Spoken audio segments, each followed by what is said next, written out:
Electricity এখন যায় না, মাঝে মাঝে আসে।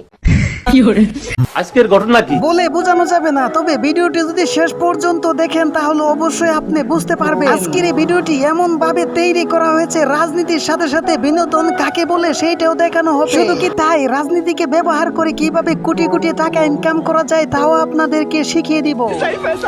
হ্যাঁ, অনেক টাকা পয়সা হবে, তবে আপনিও যদি এত টাকার মালিক হতে চান তাহলে ভিডিওটি শেষ পর্যন্ত দেখবে। দেখা শুরু করার আগে ভিডিওতে লাইক, চ্যানেলটি সাবস্ক্রাইব করে আমাদের পাশেই থাকুন। এই সময় কম, শুরু করো। মনে রাখবেন, we have a plan, we have a plan. বাঁচাও আমাকে,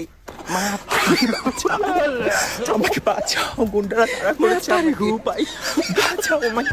পাবলিকের সাথে যা শুরু করেছেন বেশি দিন এরকম বেঁচে ফিরতে পারবেন না। আমি তো চিন্তা করতেছি এখন খাম্বা আপনার কাঁধে, কখন জানি পিছন দিয়ে যায় বলা যায় না।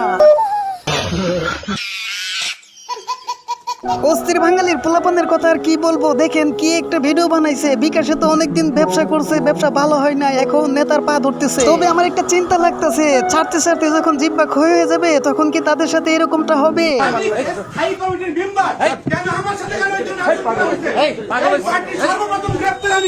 আমার সাথে কেন আমার না আইনতাদের সাথে বৈষম্য করা হয়েছে, অবৈধ প্রার্থী ঘোষণা মানি না, মানব না।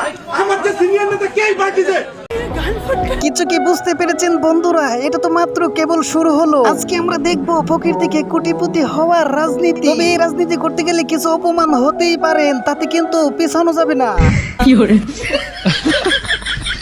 আজ এই বাংলাদেশে খাম্বা আছে কিন্তু বিদ্যুৎ নাই, গ্যাসের লাইন আছে কিন্তু গ্যাস নাই, পুলিশ আছে কিন্তু নিরাপত্তা নাই। সবকিছুই ঠিক আছে, মাথাও আছে, চুল আছে, কিন্তু মাথায় কাপড় নাই।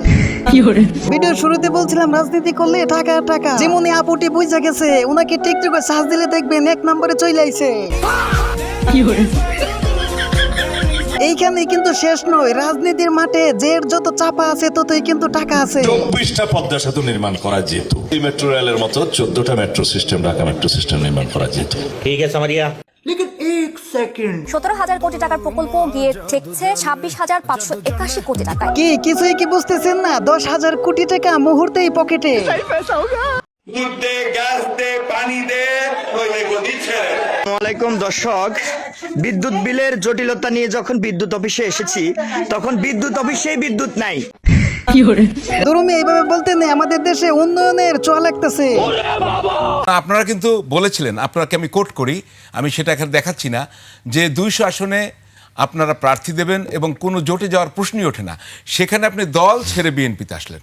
শোনেন, আমি আগেই স্পষ্ট করেছি, আপনি যদি আপনার স্ত্রীর সাথে আলোচনার সাপেক্ষে আপনি ডিভোর্সে যান, সেটা আপনার স্ত্রীর সাথে প্রতারণা না। কি বুঝলেন? এর নাম রাজনীতি। রাজনীতি হইলে যুক্তি দিতে হবে, যুক্তি মিলল না মিলল ওইটা দেখার বিষয় না। আগে যে সরকার ছিল ওই সরকার বিদেশ থেকে তাদের নিজেদের লোকজনের যাতে ফুটিং পয়স কামাই হয়, এই জন্য বিদেশ থেকে গ্যাস নিয়ে আসতো, কিন্তু দেশের মধ্যে নতুন গ্যাস খুনি তারা বের করে না। প্রতি ইউনিট প্রায় $24 দরে 1 কার্গো এলএনজি কেনার অনুমোদন দিল ক্রয় সংক্রান্ত মন্ত্রিসভা কমিটি, যা দীর্ঘমেয়াদে করা চুক্তি মূল্যের দ্বিগুণের উপরে।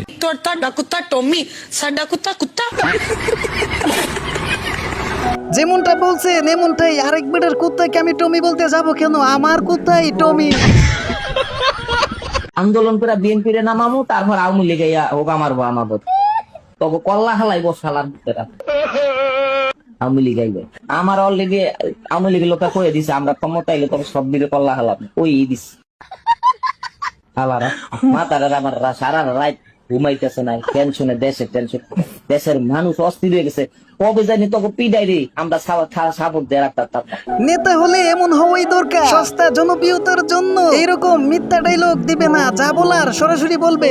বিদ্যুতের দাম দিনকে দিন, প্রতি মাসে মাসে 2 বা 3 বার করে বিদ্যুতের দাম বাড়ছে, সারের দাম বাড়ছে, জিনিসপত্রের চাল ডাল তেল নুনের দামের কি অবস্থা এটি আপনারা উপস্থিত প্রতিটা মানুষ খুব ভালোভাবে জানেন। নেতা এতদিন তো শুধু জানতাম, এখন তো দেখতেছি। ঝালমুড়ি বিক্রেতার বিদ্যুৎ বিল এসেছে 11,44,000 টাকা। অস্বাভাবিক এই বিদ্যুৎ বিল পাওয়ার পর ভয়ে গা ঢাকা দিয়েছেন তিনি। ঠিকঠাকই শুনছেন, নেতা উন্নয়নের বাতাস পুরো দেশে ছড়িয়ে দিয়েছে। এই বাতাসে সবাই সহ্য করতে পারতেছে না, তাই সইরে যাইতেছে। রব্বানা আতিনা গ্যাস আনা ও বিদ্যুৎ আনা ও ইলেকট্রিসিটি আনা লিল বাংলাদেশ রব্বানা তাকাব্বাল মিন্না ইন্নাকা আনতাস সামিউল। এইভাবেই দোয়া করতে হবে ভাই, কারণ গ্যাস আর বিদ্যুৎ তো লাগবে, না হলে ফখরুল সাহেবের মতন কিছুদিন পর পাবলিক ডায়লগ দিবে, বিদ্যুৎ দে, গ্যাস দে, নাইলে গদি ছেড়ে দে। একটা কাঠ 5,000 টাকা করে বিক্রি করতেছে মানে বলা হয়েছে। তা আমরা রাজনীতি করে কি 5,000 টাকা দিয়ে কাঠ কিনে নিয়ে আমরা কি লেডিসন গুলোতে তার জিয়াকে দেখতে যাবো? 5,000 কোনো ব্যাপার নয়, কারণ 500 টাকা নিয়েছিলেন না ভোট দেওয়ার সময়, এই জন্য এখন 5,000 টাকা নিতেছে, এটা তো কমই হয়ে গেল। আমার হিসাবে তো 6 মাসে 5 লক্ষ টাকা নেওয়ার কথা ছিল। শরম হ্যায় কুছ শরম হায়া হ্যায়? কাকু এই কথা বললেন না, লজ্জা শরম থাকলে রাজনীতি করা যাইবো না। এলাকায় কারেন্ট না থাকলেও আমাকে ফোন দিয়ে বলে এমপি সাহেব কারেন্ট নাই কেন? এই যে এক ঝামেলায় আছি, এটা আপনাকে বুঝাইতে পারবো না। বিদ্যুৎ না থাকলে ফোন দেয়, আমাদের এলাকায় বিদ্যুৎ নাই, এমপি সাহেবকে ফোন দেন। আমার কি দোষ? আমার হাতে কি বিদ্যুৎ আছে? আমি আপনার হাতে তো বিদ্যুৎ নাই ঠিক আছে, কিন্তু এমন সময় কারেন্ট নিয়ে যায় ওই বেটা হাগু দিয়া পরিষ্কার হওয়ার জন্য বসে রয়েছে, তখন আপনি কারেন্ট নিয়ে গেছেন, তখন কি করবে? আপনাকে ফোন দেয়া ছাড়া। খুশির আগায় যে খাবারটুকু দেয়া হচ্ছে, এটি শুধুমাত্র খাবার নয়, এর নাম হচ্ছে ফ্যামিলি কার্ড। বাইরে ভাই, যদি রাজনীতিতে ভালোভাবে করতাম তাহলে ফ্যামিলি কার্ড 8-10টা আমিই পাইতাম। আপনার মনে থাকবে যে 2001 থেকে 2006 বাংলাদেশে ভয়াবহ রকম একটা লোডশেডিং এর সমস্যা ছিল, বিদ্যুতের সমস্যা ছিল, এবং এখন যিনি প্রধানমন্ত্রী উনি তখন প্রধানমন্ত্রী পুত্র ছিলেন, এবং তিনি তখন বলেছিলেন যে পৃথিবীর কোনো দেশে সন্ধ্যায় মার্কেটে বিদ্যুৎ থাকবে, আবার বাড়িতেও বিদ্যুৎ থাকবে, এটা পৃথিবীর কোথাও নাকি হয় না, এটা হওয়া সম্ভব না। তারপরে এমন অবস্থা তৈরি হলো যে এই সরকার থেকেই মানুষ একসময় খাম্বা সরকার ডাকা শুরু। তারপরে আমরা দেখলাম আওয়ামী লীগ যখন 2008-এ ক্ষমতা মানে নির্বাচন হলো, 9-এ তারা ক্ষমতায় গেল, তারপরে দেখলাম যে অনেকগুলো দ্রুত পদক্ষেপ তারা নিল এবং বাংলাদেশে বিদ্যুৎ উৎপাদন সক্ষমতা 33,000 মেগাওয়াটে দিয়ে পৌঁছালো, যদিও আমাদের প্রয়োজন 18,000 মেগাওয়াট সর্বোচ্চ। আমার প্রশ্ন হচ্ছে যে যদি 33,000 মেগাওয়াটে গিয়ে আমাদের সক্ষমতা থাকে, তাহলে মাত্র 18,000 মেগাওয়াট আমরা কেন দিতে পারছি না? আমি বলুম না, আমার শরম করে। প্রধারিতভাবে এই প্রশ্ন তো চলে আসে যে একসময় বিএনপি সরকার বলেছিল যে বাংলাদেশ গ্যাসের উপর ভাসছে, বিএনপি সরকার বলেছিল গ্যাস বেশি দিন নিচে থাকলে নাকি পচেও যায়। তো সেই সরকারই যখন আরেকবার ক্ষমতায় আসলো, তারা এখন বলছে গ্যাসের সংকট, বিদ্যুতের কয়লার সংকট। রুকো যারা, সবার করো। ধোকা দিও না। মান গাসা ফালাইসা মিন্নি। যত বড় নামাজি হও, রোজাদার হও, হজ করে নেওয়ালা হাজি হও, অন্যকে, আরে অন্য তো দূরের কথা, জানোয়ারকেও যদি ধোকা দাও, তুমি আমার উম্মত নাও।